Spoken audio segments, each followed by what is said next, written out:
अस्सलाम वालेकुम, नमस्कार, सत श्री अकाल एंड गुड मॉर्निंग दोस्तों। कैसे हैं आप? आई डू होप आप सब अच्छे होंगे जी। मैं हूं जी इस वक्त दोहा कतर में, और दोहा कतर की भी आपको सैर करवाऊंगा। लेकिन ऑब्वियसली मैं चूँकि यूके इमिग्रेशन लॉयर हूं, सो मेरा जो एक्चुअल जो मेरी कंसर्न्स होती हैं वो यूके इमिग्रेशन लॉज के ऊपर ही मैं ज़्यादातर बात करता हूं। लेकिन ये आज और ये अगले नेक्स्ट कुछ 4-5-6 व्लॉग्स में जो है कतर को भी एक्सप्लोर करेंगे। अच्छा, पहली जो आपको मैं न्यूज़ या अपडेट देना चाह रहा हूँ वो ये है कि बल्कि बीबीसी ने जो है इसको पब्लिश किया है, और ये बड़ी सीरियस ये भी मुझे चीज़ लगी है। ये बीबीसी आज का जो है वो आर्टिकल है, और उसमें ये है कि ये जो कोई एरिया था जी, ये क्या है, loft lines raided as a part of immigration enforcement जो है, ये जो आयरलैंड के बॉर्डर के साथ जो है एक कोई बिल्डिंग थी और कंस्ट्रक्शन वहाँ पे थी, और 150 पीपल जो है इन्फोर्समेंट वालों ने उनको जो है वहाँ पे डिटेन किया है।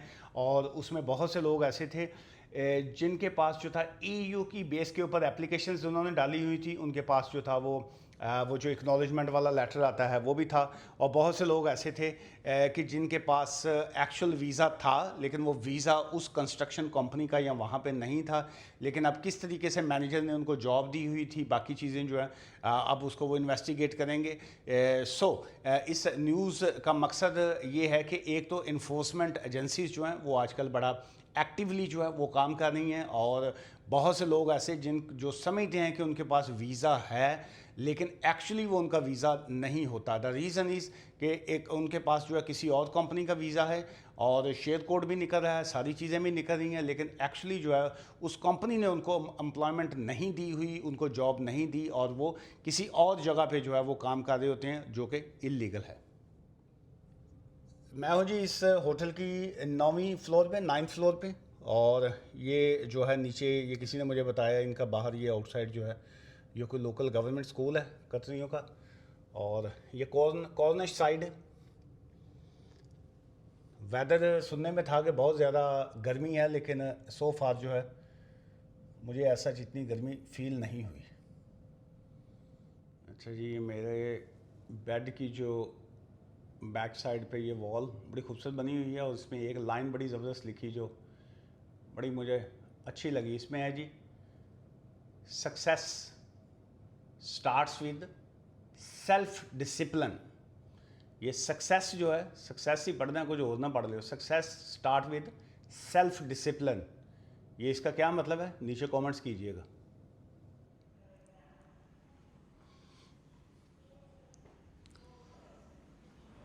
अच्छा जी, यहाँ पे कतर में जो है बहुत से इंडियन, पाकिस्तानी, बंगाली, बहुत ज़्यादा कम्युनिटी है उनकी। और अभी मैं देख रहा हूँ कि बहुत से लोग जो हैं आउटसाइड कंट्री, जिस आउटसाइड से मीन के पहले मोस्टली एशियन कम्युनिटी ज़्यादा यहाँ पे आती थी, तो लेकिन अभी मैं देख रहा हूँ अफ्रीकन कंट्री से, यूरोपियन, और भी बहुत से लोग जो हैं यहाँ पे आ रहे हैं। इवन के ब्रिटिश जो हैं वो, उनको मैंने देखा है कि यहाँ पे जो है वो यहाँ पे बिजनेसेस रन कर रहे हैं अपना, ऑटो के बिज़नेस में है, फाइनेंशियल इंडस्ट्री में है, और बहुत सी स्कूल में टीचर्स एज आ काम कर रहे हैं। और बहुत ज़्यादा, मतलब मुझे बहुत अच्छे बात जो है, वैसे तो 4-5 मेरे पहले भी चक्कर लगे हैं कतर के, मतलब 1 दिन का 2 दिन का, लेकिन जो प्रैक्टिकली जिसको कतर को देखने का कहेंगे ना कि जी के कतर में चल क्या रहा है या क्या मामला था, उस हवाले से मैं काफ़ी टाइम के बाद आया हूँ, और मैं बड़ा हैरान हुआ हूँ कि कतर जो है वो कितना तेज़ी से तरक्की की है इस कंट्री ने। ये देखिए जी, ये जैसे यूके में NHS है, इस तरह ये इनका प्राइमरी हेल्थ केयर सेंटर जो होते हैं ना, ये कई इस तरह के बने हुए। अच्छा जी, यहाँ पे मैंने देखा है बहुत से लोग जो हैं मिडल ईस्ट में ख़ासकर, ये यूके और यूरोप को जो बड़ी प्रेफरेंस देते हैं। और बहुत से लोगों से जब मेरी गपशप हुई कि आप यूके यूरोप क्यों जाना चाहते हैं, कहते हैं जी उसकी वजह यही है कि यहाँ पे हम कई वो क्या कहते हैं दहाइयाँ, कई साल भी गुजार लें, तो ये कंट्रीज जो हैं ये पासपोर्ट नहीं देते। सो इस वजह से जो है हम लोग जो है वो जो है यूके यूरोप जो है वो जाना चाहते हैं। कई लोग तो यहाँ पे पिछले 30 ईयर से 40 ईयर से हैं। और मैं कल यस्टरडे मैं बाल कटाने गया था, तो लड़का वहाँ पे मुझे मिला, तो कहते जी पहले दसो मेरे बाल कैसे लग रहे हैं। अच्छा, वो कहते हैं जी मैं पिछले 10 साल से यहाँ पे मैं जी गल्फ़ से धक्के खा रहे हैं। कभी मैं दुबई चला जाता हूँ, कभी मैं ओमान, कभी मस्कत, लेकिन जो है लाइफ मेरी जो है वो सेटल नहीं हो सकी। तो मैं कैसे जो है वो इस तरफ आ सकता हूँ। किसी ने मुझे यहाँ पे कहा कि पुर्तगाल का जो है वो वीज़ा अप्लाई कर दो, वहाँ पे बड़ा अच्छा है ये वो कहते जी। फिर वो मैंने जब पे किया तो वो फ्रॉड हो गया उसके साथ। सो ये यहाँ पे मिडल ईस्ट में ये भी एक बहुत बड़ा काम है कि लोग जो हैं वो पैसे वैसे ले लेते हैं लोगों से और उसके बाद जो है वो अल्टीमेट हाथ कुछ नहीं आता। सो इसलिए क्योंकि वो ह्यूमन राइट्स कह लीजिए या बाकी चीज़ें जो हैं वो थोड़ी टफ हैं उस हवाले से कि कहाँ पे कंप्लेन फ़ाइल करेंगे, कहाँ पे क्या करेंगे। सो इसलिए जो लोग मिडल ईस्ट में रहते हैं उनके लिए उनको बड़ा अवेयर होना चाहिए इस तरह की चीज़ों से। द रीज़न इसके चूँकि जैसे आप एक साहब थे, उन्होंने बताया जी कि उन्हें किसी ने कहा जी कि वहाँ पे आयरलैंड का जो है ट्रक ड्राइवर के वीज़ास जो हैं वो मिल रहे हैं, तो उनसे वो कोई 6-7 हज़ार पाउंड जो था किसी ने वो हथिया लिया और देखो तो हाथ भी कुछ नहीं आया।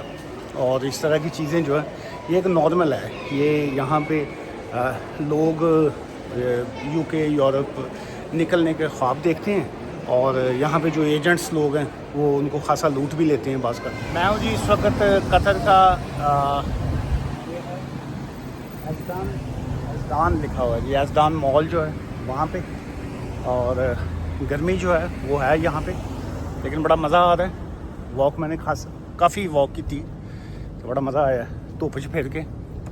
तो यहाँ पे अब 2 बज गए, तो मैं अब वापस जाऊँगा अपने होटल की तरफ। तो कुछ इमिग्रेशन के कुछ सवालात हैं उसका भी मैं जवाब देता हूँ। और धुप इन्नी गर्मी तेज़ है इत्थे, मैं तो बच गया थे नाल दे दी गड्डी खोलन दिया तो मसला मैंने क्लिक किया। तो वो एक तो चूँकि वो यूके में राइट साइड पे ड्राइविंग है, सो उस वजह से एक तो बंदा यूज़ टू हुआ होता है वहाँ का। और यहाँ पे मैं तो अक्सर ये अब सीधा ही आके ना राइट साइड को हाथ डालता हूँ गेट दरवाजे को, फिर उसके बाद फिर लेफ़्ट पे जाता हूँ। और सैकंड ये अभी है नालदियाँ दी भी इको जी है, सेम ही गड्डी सी, उन्होंने हथ पा ले। शुक्र है उन्होंने पुलिस नहीं कॉल करता, पुलिस नहीं पुलिस तो इत्थे ते अपना कोड़े मारते हैं भाईजन